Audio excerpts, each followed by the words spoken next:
Hello once again. Thank you so much everyone who subscribed on my channel, and thank you also for keep on watching on my videos. Today we're gonna make a combination of a Filipino and a Chinese buns, and I will show you how to make these delicious buns. I'm gonna make 3 kinds of buns today, but I'm gonna just show you how to make my very special barbecue pork buns. Okay, here are the ingredients. You can just follow after when I'm doing the recipe.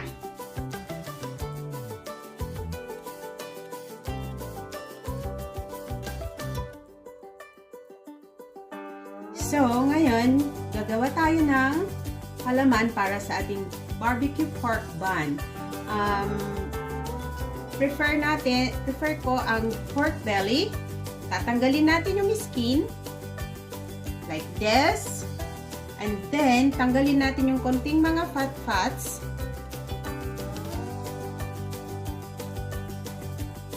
So after removing the fats, we divide the pork belly into 2 pieces and then put the marinade.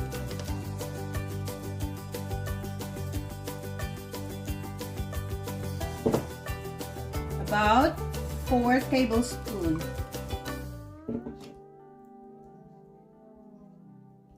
Then we can drop a little bit of honey all over, and sprinkle of 5 spice, Chinese 5 spice. There you go. Then marinate this overnight. This is for our filling and our barbecue pork bun.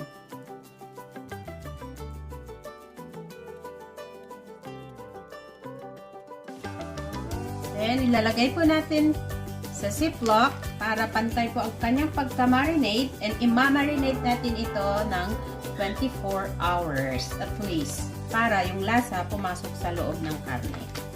So this is the pork belly that I marinated last night. I'm gonna use this machine today. It's the turbo thing, but you can use the microwave oven or your big oven as well, or you can use your barbecue grill. Okay, so I'm gonna put this and gonna roast this for 400, and it will take about 25 to 30 minutes. So I'll just add a little bit oil on top.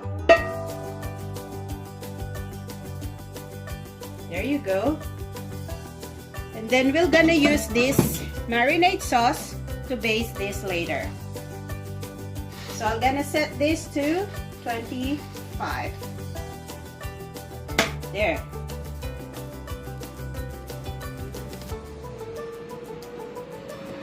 So, tapos na rin tayo sa ating barbecue. So, we'll just keep it here to cool down for a bit. Then, we're gonna cook it later. So, here is our barbecue that we did. We cooked this one. Hihiwain natin to ng small pieces. Then, lulutuin natin to make the filling. So, for ating palaman po, we're gonna cook this roasted pork that I roasted earlier. Just put about 2 tablespoons of oil. Then, put on the onions, half cup.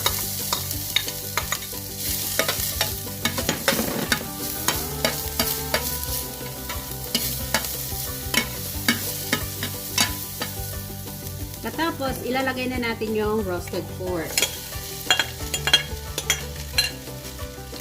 Halo-haloin. Then we put the sugar. And oyster sauce.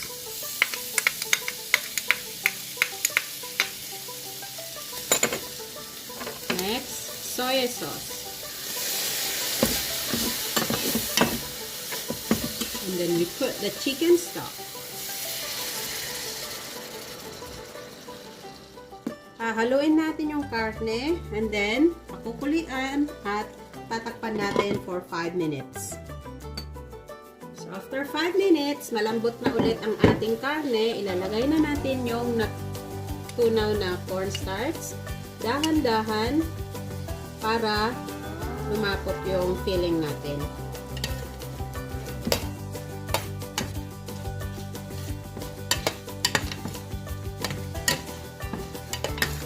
Ayan, luto na po ang ating filling. So, sasalin natin dito at we will cool it down.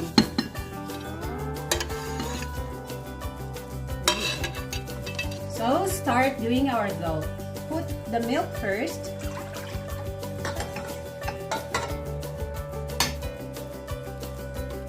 Then crack the egg.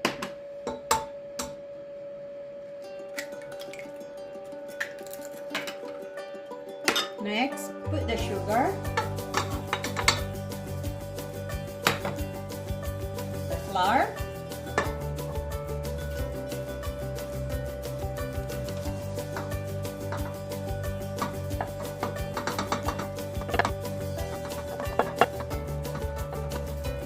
salt,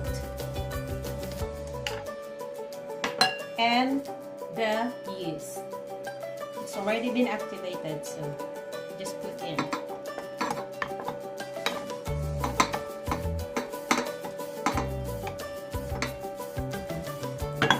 Then we're gonna make this for low. Beat this for low. Number 2.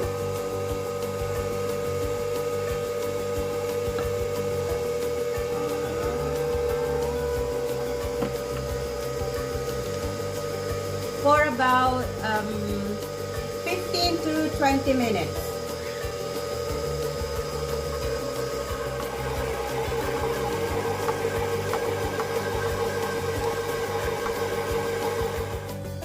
This is done. You can check it like this if your dough is ready.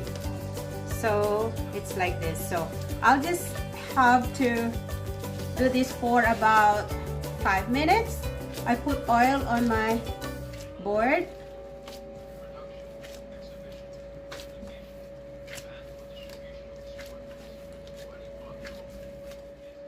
So after 5 minutes of kneading, this is okay. This is good now. So we're gonna put it on here. I'll just drizzle some oil like this. There you go.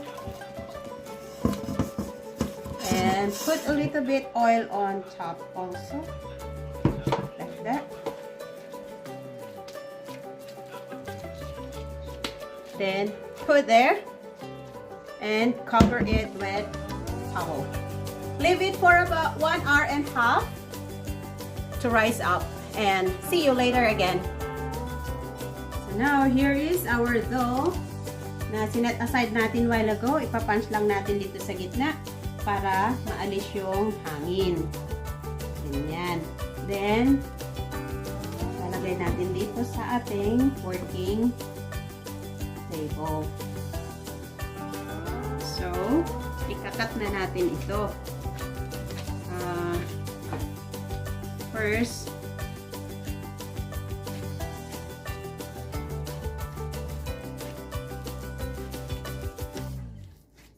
so, hihiwain natin ito ng 60 grams.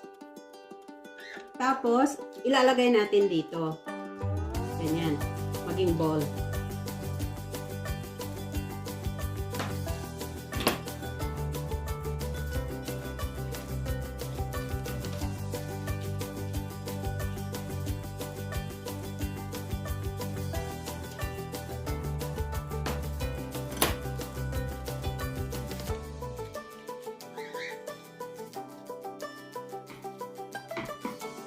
So, ito na yung ating bun na ginawa. Then, we'll put the filling on the middle.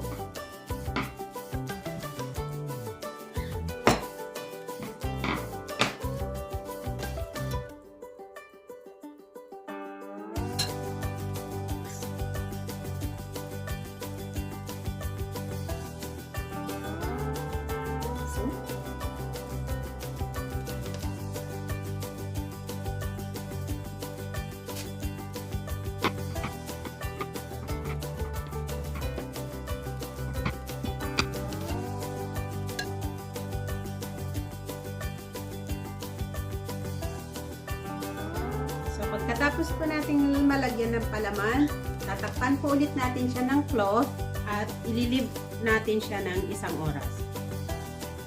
So, after 1 hour again, ito na. Bubuksan na natin ulit.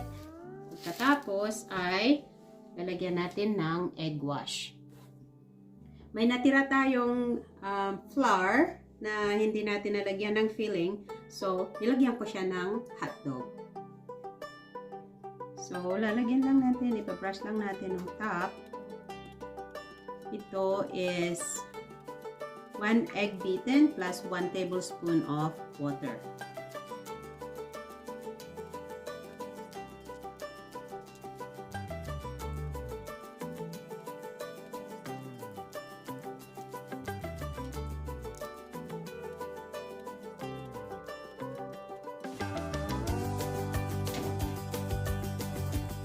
Ngayon, i-bake natin ito ng 22 to 25 minutes. 350 degrees Fahrenheit. Ito na po, natapos na tayong mag-bake ng ating barbecue pork bun. Maraming salamat po. Please subscribe to my channel and join me on my cooking on Mhelbeth's table. Thank you!